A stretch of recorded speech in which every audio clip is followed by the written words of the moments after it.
ចាសួស្តីពុកម៉ែបងប្អូនទាំងអស់គ្នាថ្ងៃនេះផងដែរបងប្អូនទាំងអស់គ្នាខ្ញុំមកណែនាំជាមួយនឹងចាឈុតសុខភាពមួយបងប្អូនទាំងអស់គ្នាអ្នកដែលគាត់មានបញ្ហាបងប្អូនទាំងអស់គ្នាដូចថា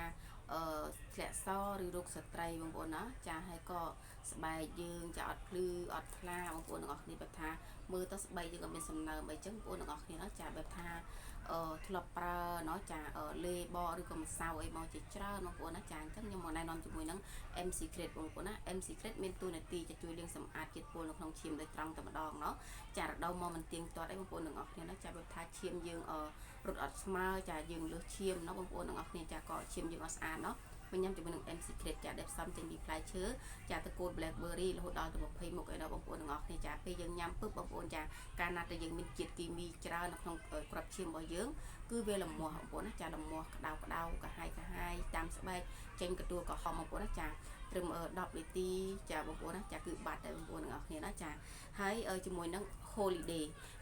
បងប្អូនចាគឺមានតួនាទីចាជួយកតុនសេលឬក៏កោសិការបស់យើងដែលងាប់បងប្អូនទាំងអស់គ្នាកោសិកាដែលយើងដែលងាប់ដូចថាយើងប្រើម្សៅឬក៏លាបអ្វីក៏អត់ចូលចាណោះហើយមើលទៅបែបថាស្បែកយើងអត់ភ្លឺស្បែកយើងអត់ថ្លាបងប្អូនណាចាក៏ជាមួយនឹង Holiday ដែលវាជួយលំដាប់ DNA តែម្ដងបងប្អូនទាំងអស់គ្នាបងប្អូនធ្លាប់ទៅឃើញជំទាវអត់គេទៅធ្វើស្បែកមុខគេឲ្យស្អាតណោះទៅទាញស្បែកមុខយើងកុំឲ្យជ្រៀងជ្រួញចាណោះឬក៏ជាប់អាចរុយអីចឹងបងប្អូនទាំងអស់គ្នាចាក៏វាជួយកតុនណោះកោសិកាយើងមកវិញចា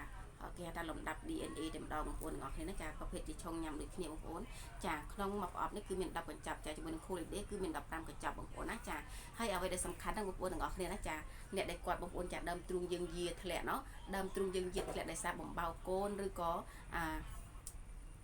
យើងចាស់បងប្អូនទាំងអស់គ្នាចាដោយសារអីបងប្អូនចាអតិថិជនរបស់ខ្ញុំបងប្អូនណាចាគឺមិនថាខ្មែរថាថៃបងប្អូនណាចាដែលគាត់ញ៉ាំហើយបងប្អូនទាំងអស់គ្នាចាគឺដោះគាត់ឡើងវិញមូលខ្លំហើយចុងបងប្អូនណាចាគាត់ស៊ីចម្ពោះពណ៌ផ្កាជុកអីចឹងបងប្អូនទាំងអស់គ្នាអញ្ចឹងគឺនេះគឺហេតុថាអាចកំបាំងរបស់ស្ត្រីរបស់យើងបងប្អូនទាំងអស់គ្នាអញ្ចឹងអ្នកដែលគាត់បងប្អូនណាចាចង់បានស្បែកស្អាតចង់បានស្បែកភ្លឺថ្លាជាពីខាងក្នុងសុខភាពល្អបងប្អូនទាំងអស់គ្នាណាចាខមមិនខាងក្រោមឬចាឆាតមុននឹងខ្ញុំផ្ទាល់ក៏បានដែរបងប្អូនណាចាមានតម្លៃសមាជិកជូនណាបងប្អូនទាំងអស់គ្នាចាអរគុណ